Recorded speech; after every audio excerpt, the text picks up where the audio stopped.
अब उसने जो बात की है, मैं समझता हूं कि उसने एक तारीख के साथ एक मजाक किया है। उसने एक ऐसी जाहिलाना पागलपन पे मबनी उसने स्टेटमेंट दी है कि सिंध जो है वो इंडिया का हिस्सा हो सकता है और हमेशा रहा है। अब उसको पागल को पता नहीं है, उसने तारीख नहीं पढ़ी, उसने महात्मा गांधी को भी नहीं पढ़ा, उसने जवाहरलाल नेहरू की डिस्कवरी ऑफ इंडिया को भी नहीं पढ़ा उसने, और उसने x Indian president Radha Krishna को भी नहीं पढ़ा। जनाब स्पीकर, हकीकत यह है कि सिंध एक हकीकत है। सिंध आज की हकीकत नहीं है। सिंध आज से 6000 साल पहले जितनी इंसानी तारीख पे जितनी भी किताबें लिखी गई है, जो सिविलाइजेशनल हिस्ट्री आज जो मौजूद है, सरफेस्ड है दुनिया में, वो प्रूविन है, उसमें सिंध 6000 साल पहले था। और सिंध था इस हमारी जो सिंधु जो लाइफ लाइन है इस पाकिस्तान की, जिसपे उन्होंने गनाउनी साजिश की हमला करने की, ये उसके दम से वो तहजीब कायम हुई।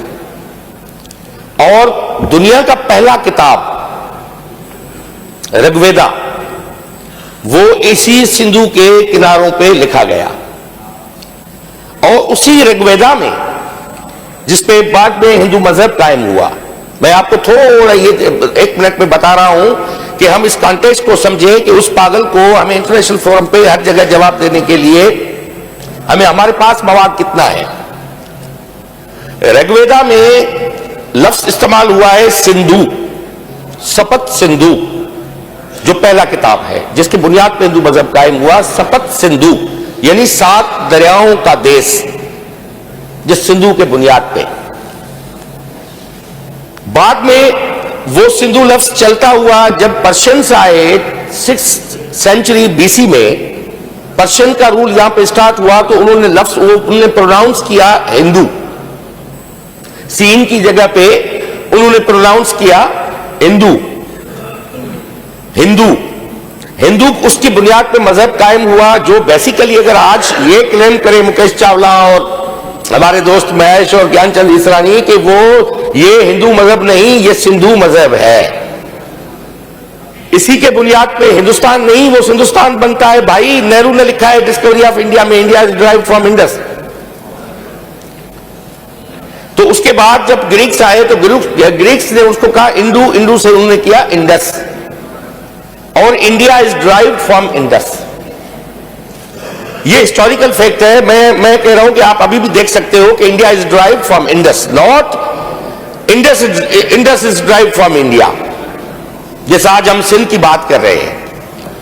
तो इसने वो तारीखी उसको डिस्टॉर्ट किया। बाद में सिंध जो है वो एक आजाद मुल्क रहा। 1843 में अंग्रेज आए, उन्होंने आके जब इस पे हमला किया तो उस वक्त जो है वो पार्ट बनाया बंबई, जो इस रेजोल्यूशन में जिसका तज़किरा किया गया है कि बंबई रेजिडेंसी में एक आजाद मुल्क को एक कमिश्नर की हैसियत में देके बंबई का हिस्सा बनाया गया, और गवर्नर जनरल के अंडर में वो आजाद मुल्क सिंध जो है उसके अंडर में आया। और उसके बाद 1843 से लेके इस बाद में सिंध ने अपने शनाख्त की तहरीक चलाई, और 1935 का जब ब्रिटिश इंडिया एक्ट आया उसके बाद सिंध को एक सूबे की शक्ल मिली 1936 में, जिसके बदौलत ये असेंबली कायम हुई 1937 में।